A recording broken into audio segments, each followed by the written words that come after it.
반갑습니다. 퇴근 후 돈보험센터의 돈쌤입니다. 오늘은 연준의 금리 인상 마무리가 늘 좋지 않았던 그 이유가 뭘까? 왜 연준은 매번 실패를 하는가에 대해서 얘기를 좀 해볼 건데요. 뭐 최근에 투자자들 그리고 이제 주식시장의 이제 부담으로 느껴지게 하는 큰 요소가 역시나 금리죠. 금리가 높다는 겁니다. 그 얼마 전까지는 뭐 특히 올해 상반기 정도까지는 이제 연준이 금리를 얼마나 높일 것인가, 소위 말하는 이제 하이에 놓은 거 중에서 하이어에 이제 우려가 컸다면, 올해 이제 여름이 좀 지나고 나서부터는 이제 상반기를 지나고 나서부터는 이제 이 높아진 금리가 뭐 더 높아지는 것보다는 이 금리가 꽤 오래 유지될지도 모르겠다는 롱거에 대한 우려감 때문에 금리도 재차 상승을 하고, 그것 때문에 주식시장의 변동성도 꽤 커진 모습입니다. 금리가 왜 이렇게 올라갔냐, 뭐 여러 가지 원인이 있는데 이거는 또 얘기가 길어질 것 같아서 금리에 대해서는 조금 더 다른 영상에서 심도 있게 얘기를 하기로 하고, 오늘은 왜 아까 말씀드린 것처럼 연준의 금리 인상의 끝이 왜 좋지 못하느냐 는 걸 얘기를 해보면, 그 투자 격언 중에 여러 가지 격언들이 있을 텐데, 뭐 중앙은행 관련해서 중앙은행에 맞서지 마라 라는 얘기도 이거 들어보셨을 거고요. 또 하나가 더 있는데, 왜 연준은 뭐 하나 부러질 때까지 올린다, 뭐 이런 얘기 들어보셨을 겁니다. 지금 뭐 돌아보면 연준이 금리 계속 높이다가 결국엔 무슨 어딘가 사고가 터지고, 사고가 터지면 지금까지 이럴 거면 왜 금리를 높였나 싶을 정도로 빠르게 금리 인하를 하는 거에 재차 반복이었습니다. 그러다 보니까 금리가 여기까지 뭐 한때는 제로까지 붙었던 게 원인이지 않을까 하는데, 사실 최고의 전문가 집단이 연준이지 않습니까? 근데 연준에서 같은 실수를 매번 반복한다는 게 좀 의아할 수도 있고요. 물론 뭐 파월이 무능해서요, 연준이 무능해서요 라고 설명을 해버리면 쉽겠지만, 그런 뻔한 얘기를 할 것 같으면 뭐하러 영상을 찍겠습니까? 그죠? 거기에는 사실 연준도 알지만 어쩔 수 없는 구조적인 문제가 있다는 얘기를 좀 드리고 싶어서 오늘 영상을 준비했습니다. 일단 잘 아시다시피 연준은 어디 중앙은행인가요? 미국의 중앙은행이죠. 미국의 중앙은행이니까 당연히 미국 경제의 물가 상태, 고용 상태를 보고 금리를 높일지 낮출지, 동결을 할지 통화 정책을 결정을 하는 겁니다. 근데 문제는 여기까지는 아름다워요. 뭐 우리도 마찬가지죠. 다 그런데 근데 세상이 딱 이런 대로 안 돌아가지 않습니까? 그러니까 미국 경제를 보고 판단하는 연준의 금리는 어느 화폐의 금리입니까? 달러잖아, 달러. 근데 달러가 어디 미국만 쓰나요? 아니죠. 우리도 왜 외환 보유고, 외환 보유고가 늘어나면 왠지 국뽕이 좀 차오르고, 뭐 이번에 한글날 연휴 전전날이었나요?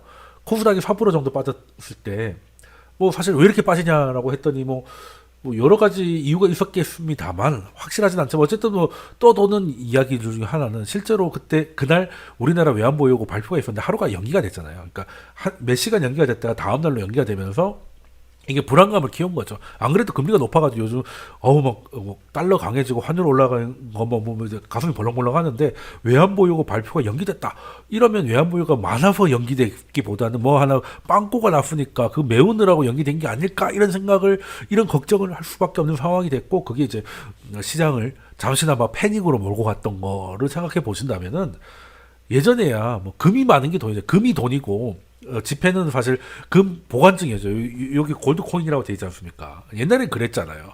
근데 지금은 돈 가져가서 금은 살 수 있지만 금으로 바꿔주세요. 그러니까 금을 사는 거지 바꿔주는 게 아니잖아요.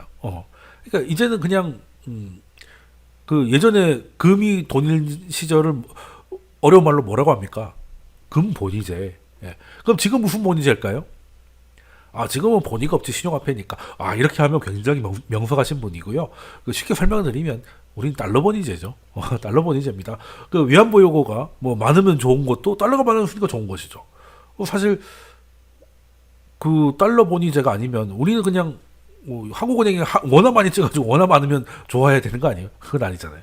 그리고 이제 그 나라의 우리나라 경제 규모에 필요한 외환보유고도 가지고 있어야 되고, 그리고 우리나라의 경제가 성장할 수 있을 만큼의 무역 흑자를 또 가져와야 되고, 이 모든 게 결국에는 달러로, 미국에만 수출하는 건 아니지만 어쨌든 우리나라가 무역에서 달러를 쓰고 있기 때문에 무역 흑자도 달러로 계산하지. 그렇지 다 뭐 매덕 달러 흑자 이렇게 하지.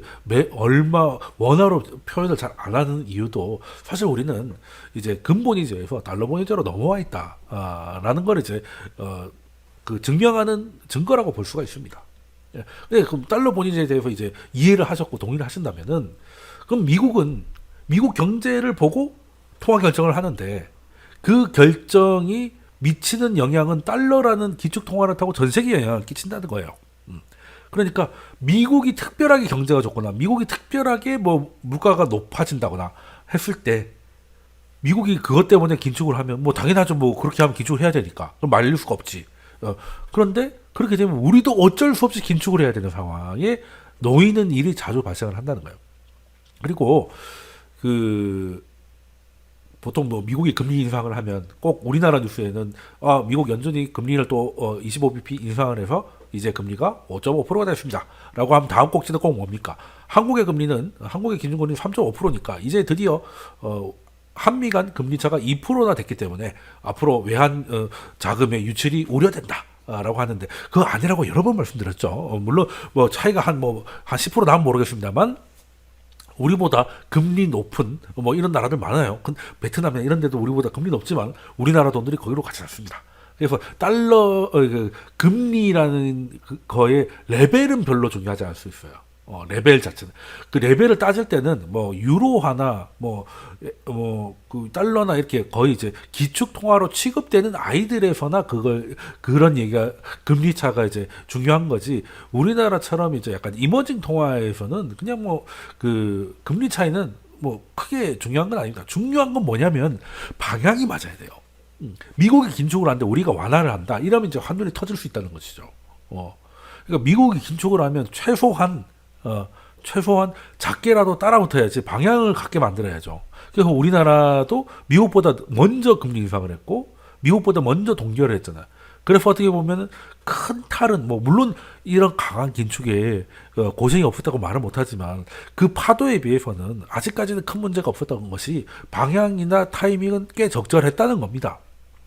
물론 뭐 한국은행이 자꾸 동결을 하니까 이거 부동산 때문에 표 계산해가지고 동결을 하고 이제 물가를 내팽개치고 있다 뭐 이런 비판도 하시는 분들도 많던데 사실 미국이 이제는 동결로 넘어가는 상황인 걸 판단했기 때문에 우리도 여기서 더 이상은 그러니까 금리 차를 좁히기 위해서 추가 긴축을 하는 것이 그 지금 초과 긴축을 하는 바람에 나올 수 있는 부작용이 더 클 수 있기 때문에 동결을 하는 거거든요. 저는 거기에 동의합니다. 물론 뭐 부동산도 살려놔야죠. 부동산을 꼭 죽여야 됩니까? 우리 내수의 대부분이 부동산인데 중국 요즘 왜 힘들어요?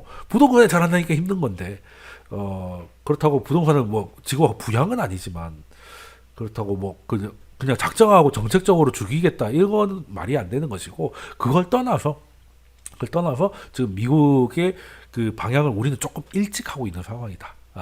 라는 것이군요. 근데 좀 극단적인 경우로 미국이 긴축을 하고 심지어 강하게 하는데 뭐 따라 붙지는 못할 망정 반대로 가는 경우. 지금 약간 중국이 그렇죠. 근데 중국도 극단적이진 않아요.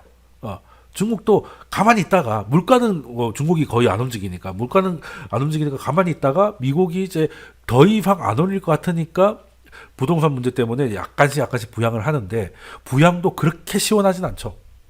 왜? 미국이 확실한 동결 그리고 이제 인하의 제스처를 취해줘야 거기 맞춰서 하기 때문에 일부 조금 앞서는 건 괜찮거든요. 근데 방향이 완전히 반대로 되면 중국도 쉽지 않다. 그래서 지금 중국 위안화 굉장히 약세지 않습니까? 극단적인 얘기를 한번 들어볼까요? 터키입니다. 터키는 대표적으로 아주 극단적인 경우긴 한데 중앙은행이 거의 독립성을 완벽하게 잃어버린 뭐 국가 중에 하나죠. 뭐 물론 이제 화폐 타락이라고 하면 이제 짐바브웨 볼라볼라가 있겠지만 그나마 그래도 G20 정도 되는 나라에서 이 정도 일이 잘 안 벌어지는데 벌어졌기 때문에 자 미국이 2022년 막 이럴 때 강하게 긴축을 했지 않습니까? 요때거든요. 요때인데 여기 보시면 금리를 오히려 낮추고 있어요. 반대가 됐죠. 미국이 긴축을 그 어느 때보다 연준 출범일을 가장 강하게 하는데 금리를 낮춘다. 그랬더니 인플레가 이렇게 작살나는 거죠. 왜 갑자기 인플레가 터졌겠습니까? 뭐 그건 이제 터키도 그 내부에서 다 해결하는 게 아니라 수입하는 게 많을 텐데 그 환율이 폭발했으니까 그게 다 수입 물가가 올라서 인플레이션으로 쳐들어온 거겠죠. 그래서 이런 걸 보면 그래서 늘 말씀드리는 게 금리 레벨보다 중요한 금리 방향이다. 긴축하면 그러니까 미국 긴축하면 최소한 긴축 약하더라도 긴축으로 따라붙어야 되고 미국이 완화를 하는데 긴축하는 건 괜찮아. 근데 미국이 긴축할 때 완화하면 안 된다. 방향 엇갈리면 안 된다. 라는 것이죠. 예전에 한번 미국이 긴축을 하고 이게 미국하고 유럽이 갈라졌을 때 미국하고 유럽은 완화를 하고 미국이 긴축 뭐 2010년 요때죠. 2000 그 한 15년, 17년 뭐 이렇게 미국이 금리 인상할 때 오히려 유로존 낮췄잖아요. 그래서 그때 벌어진 게 또 환율 전쟁 기억나실 겁니다. 옛날 강의 보시면 되는데 너무 많아 찾으실지 모르겠네. 자, 그럼 원래대로 들어오면은 그 미국의 중앙은행인 미국은 미국의 경제 상황을 보고 이제 긴축을 할지 완화를 할지 결정을 하는데 문제는 다른 나라들은 자기가 처한 상황과 별개로 미국이 긴축하니까 따라가야 되는 좀 힘든 상황이 생긴다라는 거죠. 그러면 유로존도 있고 그러니까 이번에 인플레이션이 터졌는데 미국도 있고 유럽도 있고 한데 인플레가 더 좀 악성으로 터진 데가 유럽이거든요. 유럽은 이제 러우 전쟁 때문에 에너지 물가도 더 많이 오르고 막 했기 때문에 그 말 그대로 스태그플레이션의 그 모습을 좀 보였잖아요. 그래서 미국보다는 이거는 공급의 문제가 더 크기 때문에 미국처럼 사람들이 팬데믹 때 돈을 많이 받아가지고 소비가 살아있는 정도가 아니라 유럽은 실제로 공급 충격이 더 컸기 때문에 이거는 금리를 올려가지고 잡을 수 있는 문제가 아니고 빨리 가스를 다른 데서 찾아와야 되는 문제였는데 미국에 가니까 따라간 거죠. 일단 물가도 미국보다 더 높았고 근데 경제 체력은 미국을 따라갈 수가 없는 겁니다. 그러면 어떤 일이 벌어지겠어요? 유로가 약세가 되죠. 유로가 약세가 되고 그러면 환율은 결국에는 상대적인 거잖아. 유로가 약해지니까 유로가 약해지면 달러가 강해지고 당연한 것이죠. 그럼 안 그래도 미국이 금리를 높이기 때문에 미국 자체의 매력이 높아지고 있는데 뭐 채권이 좀 빠진다든지 이런 그 매력도가 높아지고 있는 상황에 유로가 망가지니까 달러가 더 강해지는 이런 문제들이 또 발생을 하는 거예요. 그래서 기축통화국인 그 미국이 긴축을 해서 달러 강세가 발생을 하면은 미국도 물론 그 긴축이 부담스럽겠지만 이 부담이 글로벌한테는 더 많이 지어지기 때문에 상대적으로 미국이 좋아 보인다니까요. 그럼 어떻게 되겠어? 해외에 있는 돈들이 미국으로 들어와줘요. 자산 환류가 일어납니다. 환류가 일어나니까 달러가 강해져. 달러가 강해지니까 또 환류가 일어나. 그래서 달러 강세는 이거의 원인이자 결과기도 해요. 그렇게 되면 그 해외에서 들어온 돈들이 긴축으로 빨아들인 돈을 다 채워준다니까. 그래서 미국은 실제보다 더 경제가 조금 긴축으로 부담을 느끼고 있는데 괜찮아 보이는 왜곡 효과가 발생합니다. 해외에서 들어온 돈들. 그리고 내부적인 것도 있어요. 자, 지금 연준이 뭐를 하고 있습니까? 물가를 잡기 위해서 금리도 많이 올려놨고, 그리고 이제 양적 완화에 반대인 양적 긴축도 강하게 하고 있어요. 이 빨간색이 연준의 자산인데요. 여기 중간에 약간 은행 위기가 터져가지고 잠깐 다시 돋부린 거 빼고는 그 방향은 그대로 강하게 긴축을 하고 있습니다. 그리고 요때 별 문제 없이 잘 내려와가지고 이제 거의 추세선 가까이 다가오고 있죠. 그 긴축은 계속 별탈 없이 가고 있다는 겁니다. 그러면 시장의 유동성이라고 하면 가장 기본이 되는 게 뭐겠습니까? 우리 개인으로 한번 설명을 해요. 이 개인의 유동성이라고 하면 뭐 나중에 탈연금도 있고 뭐 전세 보증금도 여러 개가 있겠지만 지금 당장 내가 뭔가 할 수 있는 현금이 중요한 거잖아요. 현금 어디 묶어놓은 돈 말고 현금. 그 은행한테는 이제 초과 지주니까 지준 같은 것이죠. 은행이 지준이 있어야, 그러니까 지급 준비금이 널널하게 있어야 이걸로 뭐 대출을 늘리든 뭘 하든 할 수가 있으니까 이 시장의 유동성이라고 하면 이제 그냥 지준 보면 되는 거거든요. 뭐 흔히 M2도 많이 보는데 M2는 이제 지준이 늘어나서 신용 창출이 M2가 늘어나니까 이게 더 줄기세포에 가깝다라고 보시면 돼요. 그럼 상식적으로 연준이 긴축을 양적 완화는 지준을 높이는 거예요. 그러니까 은행이 갖고 있는 채권은 연준이 사가지고 현금으로 주는 거니까. 그러면 지준이 당연히 높아지겠죠. 채권의 비중은 낮아지고 현금의 비중은 높아지고 지준이 높아져야 돼요. 예. 그러면 이제 이게 양적 완화 Q이고 QT는 양적 완화의 반대니까 은행한테 채권 주고 그 현금을 받아오는 거예요. 그러면 지준은 내려가야 되잖아. 그래서 내려가고 있었습니다. 내려가고 있었어요. 이렇게 금리 올리고 양적 기준으로 하니까 내려가고 있었어. 근데 어느 순간부터 요때부터 심지어 오르는 것 같지 않아요? 심지어 오르는 것 같습니다. 그리고 같이 내려갔죠. 이게 반등했던 게 또 여기 보라색이 있는데 이 보라색은 뭐냐면 이게 미국 재무부가 갖고 있는 연준 계좌예요. 그러니까 그 재무부도 이제 그 통장이 있어야 되잖아요. 그러니까 돈을 넣어놓을 현금 넣어놓을 그 계좌가 필요한데 그렇다고 뭐 국민은행 이런 데가 만들긴 그러니까 이제 연준에다가 만들어 놓고 이제 넣고 빼고를 한단 말이에요. 근데 이렇게 줄어들었던 거는 일단 재무부는 정치적인 문제죠. 뭐였습니까? 부채 한도 합의가 안 돼가지고 있는 돈을 끌어 쓰다 보니까 그 현금이 자꾸 줄어드는 것이죠. 그래서 이제 바닥으로 관리 많이 했던 게 했고 6월 지나서 합의가 되니까 다시금 늘려서 돈을 모은 건데 이 대부분 이것도 현금이기 때문에 은행 지준이 주는 경우가 많거든요. 근데 얘도 들고 지준은 오히려 내려가다가 옆으로 가든지 심지어 살짝 오른다는 거는 이게 뭐겠습니까? 이제 해외에서 자금들이 들어오고 있다. 그러니까 연준이 이렇게 걷어 올리는데도 자꾸 찬다는 것이죠. 그리고 이제 내부적인 문제들, 뭐 문제라고 해야 되나? 뭐 효과가 있습니다.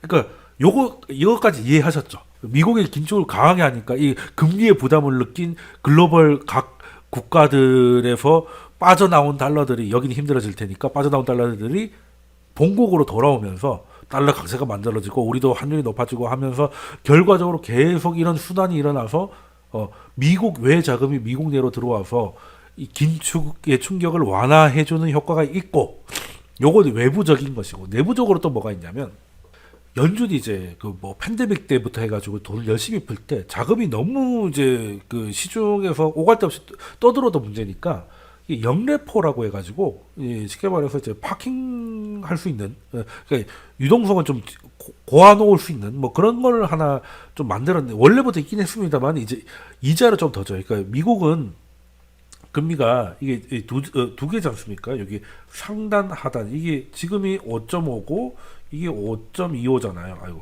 5.25잖아요. 그리고 이 안에서 실제 금리가 실제적으로 왔다 갔다 하게 만드는 겁니다. 그런데 그럼 5.25는 뭐냐면 그냥 모든 누구가 됐던 간에 연준한테 채권을 맡기면 1년에 5.25를 준다.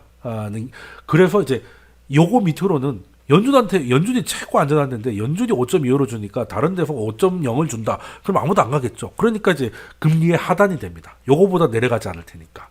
이해되시죠? 그런데 그러면 영레포라고 해가지고 이제 자금을 좀 끌려들려고 하니까 뭔가 프리미엄, 그러니까 뭐 베네핏이 있어야 되잖아요. 그래서 거기는 0.05를 더 줘요. 그러니까 지금 기준으로는 5.3%를 줍니다.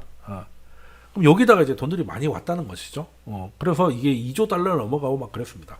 근데 문제는 이제 인플레 때문에 긴축을 해야 되면 여기 있는 2조 달러 이상의 돈들이 그냥 고여 있다가 뭐 한꺼번에 나올 수는 없습니다만 어쨌든 자꾸 지속적으로 나오면 인플레를 자극할 수도 있잖아요. 그래서 연준 입장에서는 얘도 좀 줄여야 되는 거예요.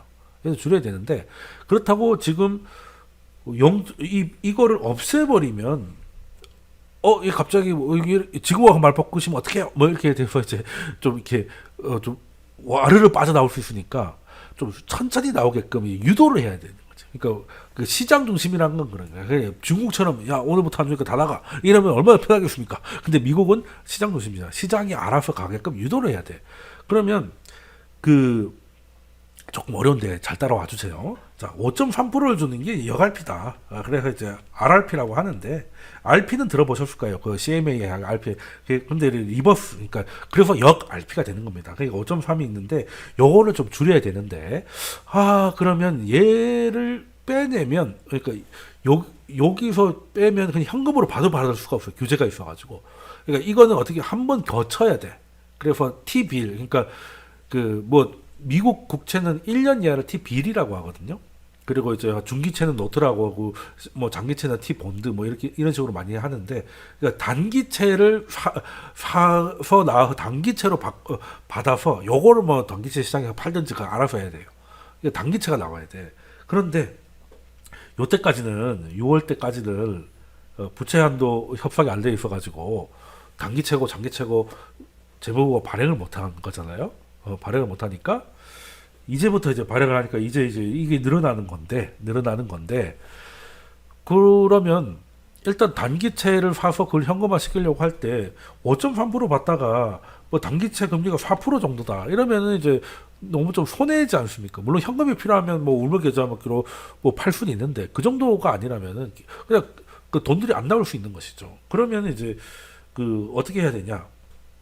상대적으로 이제 얘는 단기채를 통해서 그러니까 거기에 맡겨놓은 돈은 단기채로 사서 단기채로 받는다. 그 단기채를 팔든지 말든지를 해야 되는 거니까. 그러면 단기채 금리가 그래도 좀 높을 때, 그러면 이제 쉽게 말해서 상품권을 받는데 10만 원짜리가 9만 7천 원 정도에 바꿀 수 있는 상품권이 9만 2천 원에 바꿀 수 때보다 더 좋으니까 많이 현금화 시킬 거 아니겠습니까? 그죠? 그 단기채, 그 상품권을 단기채라고 생각하시면 돼요. 근데 심지어 예를 들면 특정 백화점에 그 상품권이 있는데 10만 원을 하면 11만 원을 준다. 이러면 다들 상품권 깡을 한다고 난리가 나겠죠.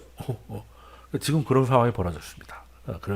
지금 단기채로 살 수 있다고 했잖아요. 그러면 단기채 금리가 그 5.3%보다 높으면은 오히려 개이득이잖아요. 그러니까 현금화 시키기도 너무 좋고 지금 여갈피에 그냥 있으면 이것도 결국에는 단기채로 바꿔 사야 되는데 단기채 금리가 나중에 내려갈 거 아니에요?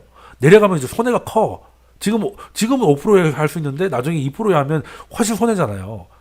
그러니까 어찌됐든 바꿔놓는 게 좋은데 지금 바꿀 때 현금화 시키는 비용이 발생할 수 있었는데 오히려 그것 때문에 돈을 더 벌게 된다. 그러면 이제 열심히 깡을 하는 거죠. 그래서 지금까지 설명드린 여갈피의 잔고가 옆으로 좀 기다가 어느 순간부터 쭉쭉 빠지기 시작합니다. 요때가 언제다? 부채한도 협상이 완료됐을 때고 이 좀 선이 많은데요. 초록색이 뭐냐면요. 1개월짜리 금리입니다. 즉 뭐 단기물에 뭐 3개월도 있고 뭐 하긴 한데 1개월짜리를 갖고 왔어요. 자, 그러면 1개월이 이 하얀색 기준선이 5.3%입니다.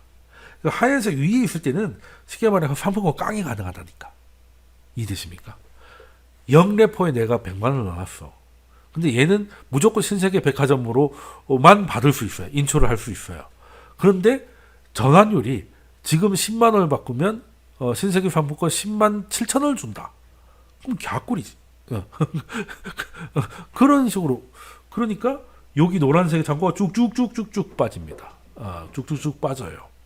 그러니까 요거는 약간 연준이 의도를 한 겁니다. 이렇게 안 하면 단기채 금리가 요 정도가 아니고 요 밑에 있고 점점 쭉 이제 금리 끝났으니까 뺍시다 이런 식으로 내려가 버리면 이게 천천히 빠지고 천천히 빠지면서 계속 나오면 이게 인플레를 자꾸 이제 돈들이 나오니까요. 이렇게 받칠 수 있으니까 일단은 연준이 어느 정도 빼고 싶은지는 뭐 저는 알 수 없으나 어느 정도 수준까지 뺄 것이다. 근데 지금 상당히 많이 뺐습니다. 2조 달러가 넘었는데 지금 보시면 여기 1.3조 달러로 1조 달러 이상이 빠졌습니다. 상당히 많이 빠진 것이죠. 그래서 이제 여기 좀 이제 내려올 때 이 금리 높이는 방법은 아주 쉽죠. 연준이 이걸로 하면 되잖아. 금리를 단기 금리는 뭐 10년물 이런 게 아니라 그냥 진짜 단기채들은 지금 당장의 연준 금리에 영향을 받기 때문에 금리는 더 올릴 것 같이 계속 이렇게 입을 털면은 이게 내려오지도 않고 이 5.3 위에 약간 버티고 있잖아요. 그 사이에 이 틈을 보고 이게 이거 별거 안 되는 것 같은데 근데 채권은 금액이 크잖아요. 1%라고 해도 뭐 금액이 뭐 100억, 200억이면 이제 거의 큰 거니까 쭉쭉쭉 빠지고 있다는 거예요. 근데 이건 이제 연준이 영래포를 이제 너무 빠르게 늘었으니까 어느 정도 수준까지 빼기 위해서 하는 것도 있는데 이게 영래포만 이걸 하느냐? 이 단기채 금리가 단기채 살려면 영래포에 돈 넣어야 되면 그건 아니거든요. 그냥 영래포 자금을 빼기 위해서 빼는데 좀 이렇게 자극을 주기 위해서 단기채 금리를 매일적으로 높여놓은 것인데 뿐이지 꼭 영래포만 영향을 미치는 게 아니라 여러분 MMF나 RP나 뭐 이런 시장에서도 그냥 이 정도로 단기채 금리를 올때 단기채가 싸다는 거지 않습니까? 그러면은 줍줍하고 싶은데 하는 생각이 들 거 아니에요. MMF에서 자꾸 시장에서 MMF 자금들이 빠져나와서 채권을 삽니다. 근데 채권을 사면 MMF는 뭐를 줍니까? 채권 받아서 돈을 줘야지. 그죠? 그러니까 은행에서 채권을 팔고 뭐 돈들이 들어와. 그러니까 이 그 아까 말씀드린 초록색 이 지준이 내려가다가 안 내려가는 거예요. 그러니까 이 초록색 금리가 이 단기채 금리가 약간 떨어져 있어가지고 덜 매력적일 때는 그래도 지준이 이 빨간색 연준 자산하고 비슷하게 가잖아요. 이렇게 여기 보시면. 그런데 여기 이제 그 초록색 금리가 요렇게 올라와가지고 좀 매력적이 되니까 여기 이런 식으로 되는 것이죠. 그러니까 해외에서 미국보다 펀더멘털이 떨어지는 국가가 많고, 그리고 그것 때문에 자금 환류가 들어가 미국 경제가 좋아 보이고, 그리고 내부에서도 이런 문제가 있기 때문에 미국 경제가 좋아 보인단 말이에요. 유동성에 문제가 별로 없으니까. 금리 높인 거에 비해서. 그럼 이걸 보고 미국이 갑이다 해서 또 들어올 거 아니야, 외국에서. 그러니까 이게 계속 사이클이 가다가 보니까 실제 미국 경제는 이제 골로 가고 있는데 이런 것 때문에 가려져가지고 괜찮은 줄 알았다가 그게 아니네 하고 어이구야라고 하면 이제 아이고 제가 죄송합니다 하고 이제 금리를 갑자기 또 낮추게 되는 일들이 이래서 반복이 된다는 겁니다. 그러니까 이번 케이스 얘는 이번 케이스라고 하더라도 해외에서 들어오는 자금 환류는 매번 발생을 해요. 그리고 해외에서도 그냥 자금이 환류한 정도가 아니라 거기가 경제가 힘들어지는 거지 않습니까? 최근에 케이스를 하나 가지고 오면은 최근에 그래도 뭐 그 지금의 22년 케이스를 제외하고는 22년은 이제 연준 창립 이후로 최고의 강한 긴축이었으니까 그 전에는 그나마 2017년 이때가 좀 강한 긴축을 했을 때입니다. 점도표에도 4번 하기로 했고 실제로 점도표대로 한 유일한 해가 2017년이기도 했고요. 그래서 이제 긴축을 쭉쭉쭉 갑니다. 갑니다. 그래서 여기 보시면 빨간색이 미국 10년물 국채금리고요. 파란색이 한국의 10년물 국채금리. 그리고 이 주황색은 독일 10년물 국채금리인데 2018년 근처까지는 거의 방향이 같죠. 거의 방향. 일단은 미국이 긴축을 가고 그때는 속도도 지금보다 좀 나았고 해서 좀 견디다가 어느 순간쯤 되니까 그러니까 2018년쯤 되니까 이제 글로벌 경제는 더 이상 한계치가 온 거예요. 그러니까 어떻게 돼? 한국하고 독일이 같이 동시에 꺾이죠. 그런데 지금까지 설명드린 이유로 미국은 계속 괜찮습니다. 어떻게 보면 왜곡이죠. 어떻게 보면 왜곡입니다. 그러다가 이 정도로 이 괴리가 벌어졌다가 미국이 아무리 강대국이라고 해도 전 세계 경제에 혼자 있는 건 아니잖아요. 글로벌 경제가 침체에 빠지고 그 침체가 미국한테 엿을 먹이기 시작하면 뒤늦게 미국도 빠지는데 빠지는 속도가 길을 잘못한 걸 깨달았으니까 내리는 각도가 더 가파르죠. 그러니까 빠르게 다시 여기서 만납니다. 원래대로 그러니까 요 정도 차이 났던 거대로 그대로 빠르게 수렴하죠. 이게 반복이 된다는 겁니다. 그래도 요때는 양반이에요. 사실 이렇게 2018년 케이스가 가장 나이스한 2019년 케이스가 가장 나이스한 거예요. 왜냐? 2018년에 금리를 올리고 마지막 금리를 올리면 안 되는데 올려가지고 이제 시장이 출렁하니까 그나마 한 상반기 정도 버티다가 2019년에는 하반기부터 보험성 금리 인하, 그러니까 원래대로라면 미국 경제만 놓고 보면은 그 금리 인하하기엔 좀 이른데 이게 경기 침체가 오래된다고 하니 보험 삼아서 먼저 한다라고 해서 3번의 금리 인하를 하면서 그나마 빠르게 수렴해서 돌아온 게 2019년 케이스거든요. 이게 사실 파월이 그때 의장이 파월이었잖아요. 파월이 했던 겁니다. 이번에도 이 정도만 되면 좋겠다라는 것이죠. 이런 왜곡 현상은 달러 본위제인 지금 글로벌 경제 시스템에서는 좀 피할 방법이 없고, 그리고 연준의 입장에서는 아니 뭐 그거죠. 연준이 지금 이제 그 FOMC를 중에 뭐 1년에 4번은 점도표도 발표를 하고 경제 전망을 내놓잖아요. 근데 거기서 경제 전망이란 미국 경제 전망입니다. 그런데 지금 보니까 요때쯤 돼가지고 한국 경제와 독일 경제가 나빠지고 있으니 저희도 미리 금리를 낮추겠어요. 이거는 아니잖아요. 미국 경제를 놓고 얘기하지. 미국 경제 그때 좋았다니까. 그러니까 이제 이게 어쩔 수 없는 거잖아요. 뭐 물론 그런 케이스는 있습니다. 그 2016년인가요? 그때 이제 옐런 의장이 FOMC에서는 이렇게 외국 이야기를 할 수가 없고 그 의장은 1년에 2번 그 의회에 가서 증언하게 돼 있는데 거기 증언에 가가지고 글로벌 이코노미라는 표현을 씁니다. 그러니까 이제 원래 2016년에도 4번 올리기로 했었는데 글로벌 이코노미를 보니까 4번은 못 올릴 것 같다라고 한 거죠. 이거가 사실은 연준이 처음으로 국제적인 글로벌 경제 상황을 보고 통화 정책을 결정을 한 거를 인정하고 밝힌 거의 거의 유일한 사례입니다. 그러고 나서 다음 날부터는 이제 대반등을 했죠. 왜? 미국 경제가 좋다고 그냥 남들이 중국이 어째 죽든지 살든지 마냥 달릴 줄 알았는데 글로벌 경제를 보고 속도를 줄일 수 있음을 내비치니까 그냥 환호를 한 거죠.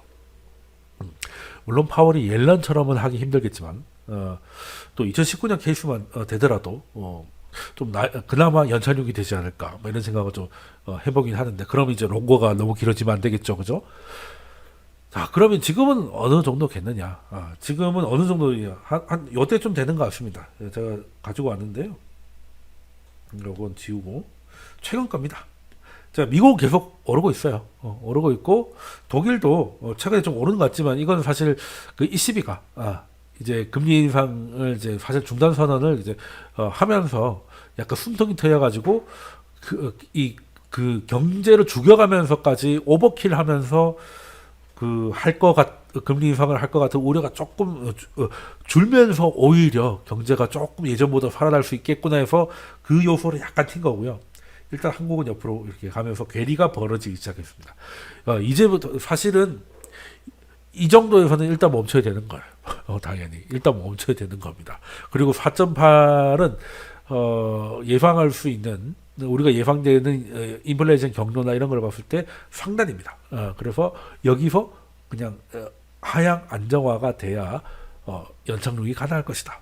그게 아니라면 뭐 하나 또 부러지고 그러면 뒤늦게 연준이 연준도 그런 거죠. 글로벌 상황을 대고 내리긴 힘든데 무슨 사태가 터지면 그것 때문에 낮춘다. 명분도 구하는 것이고. 근데 명분을 구하지 않고 그냥 이번에 그냥 잘 넘어갔으면 좋겠다. 2019년까지, 그러니까 2016년 앨런 케이스까지는 바라지도 않는다. 라는 건데 물론 이건 바람이니까 어떻게 될지 몰라요. 근데 4.8을 넘어가지 않고 지금 경우에 따라서는 장기금리가 5%를 찍지 말란 법도 없을 것 같은데 4.8은 이제 미국의 장기 잠재 왜 4.8을 얘기하는지는 또 다른 영상에서 설명드릴 건데요. 잠재 성장률하고 코피시의 이제 밴드를 봤을 때 상단이 한 4.8 정도 보고 있기 때문에 그거를 이제 크게 높아서 가지 않고 그래도 하향 안정화가 되면 좀 연착륙의 가능성이 좀 높아지지 않겠나라는 이제 말씀을 드리고 그리고 미국 경제도 사실 좋아 보이는 건 맞습니다. 좋아 보이는 건 맞죠. 그리고 상대적으로 봤을 때 미국이 제일 나은 거 맞아요. 그런데 미국도 그 내부를 봤을 때 이런 왜곡 효과를 걷어내고 내부를 봤을 때 지금 이제 부동산도 심지어 약간 반등이 나오고 있고 그리고 이제 미국 기업들은 나스닥은 이번 조정에서도 좀 특히 이제 대형 기술주들은 조정이 좀 약했죠. 이런 것들 보면 미국 이것만 보고 미국이 괜찮다라고 생각할 수 있는데 그거는 약간 현금 부자들 때문이기. 일단은 미국 대형 기술주 상위 7개 기업들 같은 경우는 일단 현금 부자잖아요. 그래서 금리가 높아진다고 해서 이자를 낼 일이 없습니다. 대출이 없으니까. 그리고 현금이 많다 보니까 그 현금을 그냥 막말로 CMA 계좌에만 넣어줘도 5.몇% 받잖아요. 그러니까 얘네들은 긴축을 했는데 오히려 이자 수입이 늘어. 그러니까 조정이 빡세지가 않은 거예요. 근데 이제 당장 이제 현금이 없는 스타트업이나 이게 그런 기업들은 이제 굉장히 힘들어졌지만 그래서 부도 숫자도 굉장히 좀 빠르게 늘고 있어요. 그러니까 우리가 알고 있는 대형 기업들만 끄떡 없어서 그렇지 내부적으로 굉장히 좀 힘들어지고 있는 게 분명하고 부동산 시장도 일단 지표 헤드라인은 반등이 나오는 게 맞을 것 같습니다. 왜냐하면 이 주식시장이라는 게 쭉 올라가다가 한번 크게 크래시가 딱 오고 나면 약간 또 반등이 와요. 주식도 마찬가지인데 이거 왜 그러냐면 일단은 거래량이 하락장을 겪었기 때문에 거래량이 얼어붙어요. 그리고 금리가 지금 높지 않습니까? 그러니까 거래량이 더 없죠. 이사를 가려고 했는데 내가 지금 집은 2%의 대출을 받았는데 새로운 집을 또 대출을 받아 하려니까 30년 모기지가 지금 고정 금리가 8%예요. 이자 못 가죠. 이사 못 갑니다. 이사 못 가요. 그러면 현금 부자들이 그러니까 금리가 8%도 18%도 대출 안 받으면 그만이니까 현금 부자들이 집을 사기 시작하면 작은 거래량에서 오히려 반등하는 효과예요. 그러니까 거래량이 작으니까 현금 부자들이 몇 개만 사도 그 지수가 실거래가가 올라가는 그런 착시 현상이 벌어지거든요. 우리 그 2008년에 그 부동산 한번 무너졌다가 2010년 그때 뭐 미국이 금리 낮추고 한 이후에 우리도 금리를 낮추면서 약간 반짝 반등이 왔었거든요. 그때도 똑같은 효과입니다. 근데 대출을 적당히 받을 수 있는 사람들이 그 작은 거래량에서 오히려 그리고 이제 그때는 금리가 지금하고 반대로 내려갔기 때문에 강심장들이 타고 들어와 가지고 작은 거래량에서 반등을 만들었는데 그거는 이제 금방 옆으로 가서 주식시장은 원래 그 일단 한번 급격하게 빠르게 오르고 나서는 꽤 오랫동안 그 조정을 받는 게 주식시장의 특징이기 때문에 아니 그 주택시장의 특징이기 때문에 지금 내년에 미국 부동산 반등도 그렇게 계속 추세적으로 간다고 보기에는 조금 이런 감이 있다.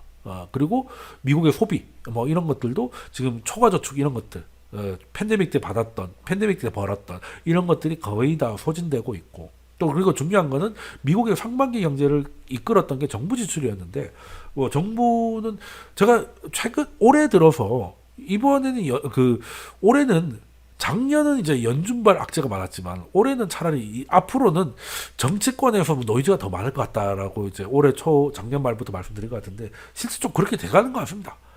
지금 이제 상반기는 정부 지출 바이든이 재정을 엄청 풀어가지고 갔는데 그래서 하반기는 상반기처럼 못하겠지 했는데 아니나 다를까 뭐 그냥 그 하원 의장이 저 모가지가 되고 그러니까 이 양반도 재정을 줄이자고 한 양반인데 그걸 조금 줄였다고 모가지가 됐어요. 그러니까 이게 또 정치가 연준보다 오히려 더 극적인 막 변화를 또 하고 있고 뭐 이런 것들을 봤을 때 재정 지출이 예전처럼 또 쉽겠느냐는 그런 것들도 생각을 해야 되고 특히 이제 정말 안타까운 일이지만 전쟁이 또 벌어지고 있지 않습니까? 이게 미국의 예산안 협상에서 국방비에 대한 그 예산을 더 넓히는 요인이 되겠죠. 위험들이 더 늘어났으니까. 그러면 당연히 전체적인 예산안이 정해져 있는데 국방비가 늘어나면 그 사회적인 지출으로 줄어들 수밖에 없을 겁니다. 그러면 그 상반기와 같은 정부 주도의 그리고 민간 소비 그 두 개가 이끌고 가던 미국의 강력한 성장은 둔화될 수밖에 없을 것이다. 그러면 이제 좀 얘기가 달라진다는 거죠. 금리는 좀 내려갈 수 있는 것이고 그렇게 되는 것인데 그렇다면 중요한 것은 이런 일들이 벌어지고 있으니까 지금은 미국의 경제가 좋아지고 연준이 이번에 9월달 FOMC에서 발표한 경제 전망은 굉장히 미국 경제에 대한 강한 자신감을 보였다는 게 제가 지난 영상에서도 설명드렸는데 이게 긴축 시기에 나타나는 기축통화 달러 때문에 일어나는 왜곡 현상임을 연준도 알고 좀 이렇게 그 과잉 긴축을 좀 줄이는 쪽으로 가야 되고 그리고 연준이 바랬던 단기 금리를 끌어올려서 영래포 자금을 줄이는 것도 일정 부분 성공을 했으니까 그 단위 좀 줄여 나가면 좋겠다는 게 바람이고요. 그거는 바람이고 그렇게 될 거라는 건 아니니까 만약에 연준이 계속 과잉 긴축을 고집을 해서 어디가 됐든 이번에도 또 부러지고 한다면 리스크 관리를 잘 하셔가지고 그때 살아남으셔야 그 이후에 연준이 오버했기 때문에 오버해서 인하하지 않습니까? 그때 나오는 불장에서 많은 수익을 얻을 수 있지 않을까. 그래서 이번에는 이제 그 살아남는 사람한테 떨어지는 게 꽤 많을 수도 있다. 뭐 연착륙하고 그냥 별거 아닌 걸로 넘어가면 3월달 은행 위기처럼 넘어가면 그냥 라이프하게 넘어갈 수도 있고요. 그게 아니라 좀 크게 경착륙을 할 것 같으면 그런 가능성이 있다고 생각하시면 이제 리스크 관리를 잘 하셨다가 그 이후에 올 금융장세에 큰 준비를 하시면 좋을 것 같고 그 어떻게 될지는 좀 지켜봐야 되겠지만 빠른 정보를 얻으시면은 얻고 싶으시면은 제 유튜브를 구독하시고 그리고 제가 운영하고 있는 오픈 채팅방도 있으니까 들어오셔가지고 많은 정보 받으시면서 판단하시는데 도움을 많이 받으셨으면 좋겠습니다. 그러면 오늘은 연준이 매번 실패를 해온 구조적 요인을 설명을 드렸고, 이번에도 또 매번 이번에도 실패를 하면 어떻게 할 것인지, 이번에는 좀 나이스하게 넘어간다면 어떻게 할 것인지 제가 설명을 드렸고요. 또 다음 영상에서 또 다른 주제, 흥미로운 주제로 준비를 해서 영상을 준비해서 뵙도록 하겠습니다. 감사합니다.